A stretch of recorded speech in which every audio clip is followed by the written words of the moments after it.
good morning, Ma'am Deji, at good morning, Sir Ted, at good morning sa yung milyon-milyon nanonood at nakikinig sa buong mundo. Good morning po. Salamat sa panayam. Kalando, natuloy po ba yung inyong yung inyo pong meeting kasama yung ibang transport groups kahapon? Natuloy po, ma'am, at kasama namin na nag-usap yung mga PEJUDAP, yung mga presidente ng UB Express, si Acto, si Liberty Libay, at saka yung mga Truckers Federation, at saka yung Philippine Shuttle Bus Operators Association of the Philippines.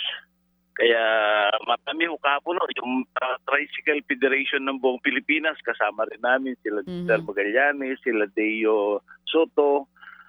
Marami po ang dumating, hindi ko mabilang po dahil talagang sila ay parehas namin na nagsisintimiento dahil nga po doon sa ipinaparehas kami doon sa tricycle na ayuda, mas mataas naman ang maintenance namin at mas marami naman kaming nasiserbisyuhan na ating kaya mas malaki rin ang aming consumption na ibinabayad na buwis. Opo.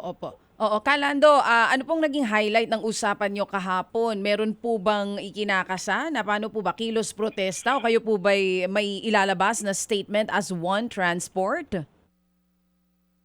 Bukas po yung aming usapan po dahil unang-una po ay malaki naman po ang ating pagkilala sa ating Pangulo dahil po yung dumating na balita sa amin ay mas gusto daw niya na mas malaki daw yung ibibigay sa amin kaysa mismo dahil nga pinangako naman niya talaga na yung excise tax ay yun po yung idadagdag na parang yun yung ibibigay ng ating Pangulo. Kaya lang hinantay lang niya yung authority na galing po sa Kongreso. Sandali muna. Opo, tayo po nagpuputol-putol.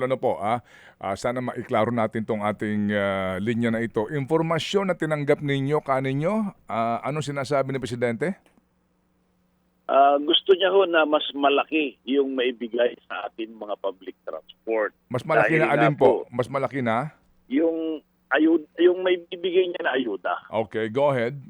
Dahil nagsuggest po kami, Sir Ted, na yung tricycle ay 5,000, yung jeepney naman po ay sana 10,000, at yun naman pong mga modernized po ay 15,000. So yun po yung aming suggestion.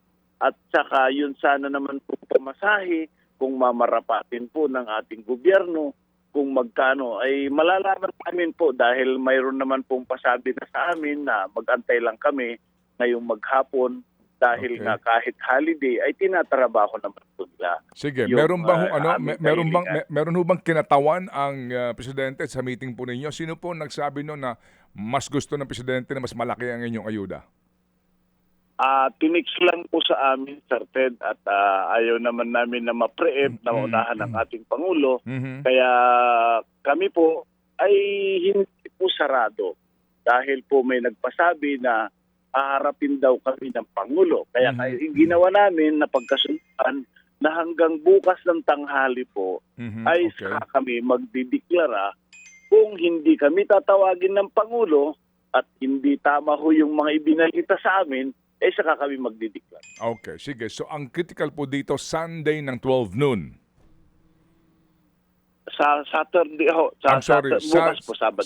Saturday ng 12 noon, yan po ang takdang panahon para ho kayo magdesisyon kung ano ho ang inyong susunod na hakbang kung hindi kayo ipatatawag ng Presidente. Yun lang ba basically ang hiling po ninyo o kung ipatawag man po kayo at hindi ho makapag-commit sa inyo, paano po yun? Talagang itutuloy namin po dahil nga po talagang yung itinaas na krudo po sa atin. Yan po pinanghahawakan namin yung balita na narinig namin na sinasabi ng ating Secretary Garin ay mayroon tayong sapat na stockpile hanggang katapusan pa ng April, mayroon tayong stockpile. Yung po sinasabi niya, nagtataka tayo dahil nga doon sa sinasandalan na deregulation law, kaya nila talagang itaas ang mga oil company. Kaya kami ay naniniwala rin, sumusuporta doon sa sinabi ng ating Senate President na dapat revision na talaga itong deregulation law dahil ito na po yung ugat ang paghihirap natin ngayon. Okay, sige. So, meantime po na wala pa ho kayong aumento sa pamasahe, wala pa kayong ayuda practically tinatanggap, tuloy lang ho ba ang inyong Opo. pasada ngayon? Tuloy lang ho ba kayo? Ay, Kinakaya hindi pa ho naman ba? po kami to. Hmm? Hindi naman po kami tumigil, Sir Ted. Alang-alang sa ating mga kababayan na mananakay dahil po ang ibinibigkas namin pare-parehas po. Hindi namin po kaaway ang aming pasahero dahil dyan po kami nabubuhay. Pagkos kami po ay kung mangyari man yun na hindi kami pansinin at hindi kami pagbigyan, yan po ang oras na aming isasasabihin pagdating ng Sabado, yun po yung aming itinakda, na kami po ay makikiusap sa buong sambayan ng Pilipino, humihingi ng paumanhin na hindi mang namin kagustuhan po ito, parang pinilit na po kami. Okay, sige po. Sir, mga magkano po so far ang tingin nyo yung makatarungan na ayuda na ibibigay sa inyo? Bagamat ito ho yata ay one time lamang nabigay. So far po. Go ahead.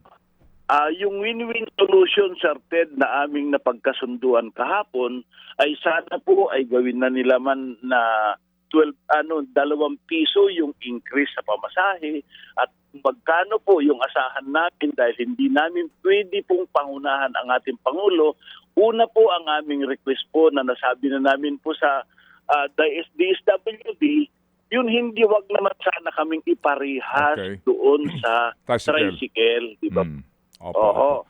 Na 5,000 sa tricycle, 10,000 sa jeepney na traditional at yung pong modernized na sinasabi, ako ho hindi ko tatanggap sa jeepney, na modernized jeepney ang pangalan yan. Modernized public transport dahil minibus po yan, hindi jeepney po. Ginagalang ko po yung pambansang panlupang sasakyan ng Pilipinas na deklarado ng Kongreso at Senado. Kaya modernized minibus ang tawag po dyan po. Okay, sige po. Kami at 15,000, Sir Ted, ang aming rekomendasyon, proposal, kung po ay susundin ng ating Pangulo. Kaya siya na lang po ang aming inaantay. Opo, sige po. Ito ho'y mainam din naman, Kalando, na diplomasya muna ang inyong pinaiiral. Yan ang kagandahan dito, no? At nagbibigay kayo ng panahon sa gobyerno to act on your request. Yan, ha? Yan ang mainam ngayon po umagang ito. Opo, Sir Ted. Okay, sige. Kasi, Sir Ted, ito para malaman ninyo, malaman ng sambayan ng Pilipino, ang buong sambayan ng Pilipino, masakit man bitawan ang aking sasabihin, pare-parehas tayo na hinold up dahil may stockpile sila na mababang presyo, di ba ho? Itinaas ka agad ng mga oil company. Kaya, pasensya na po sa DOE na sinasabi namin na spokesperson sila dahil sila naman talagang nangangatuwiran na nagsasabi na naririnig natin kung bakit nagtataas ang mga oil company. Di ba po? Opo. Kaya, maraming salamat, Sir Ted, sa ibinigay nyo na oras. Opo. At kami po yung muling tatawag sa inyo, Kalando, para makibalita po. Salamat na marami. Maraming salamat, Sir Ted. Mabuhay ang sambayan ng Pilipino. Kapit tayo sa Panginoon Diyos. Salamat Amen. po.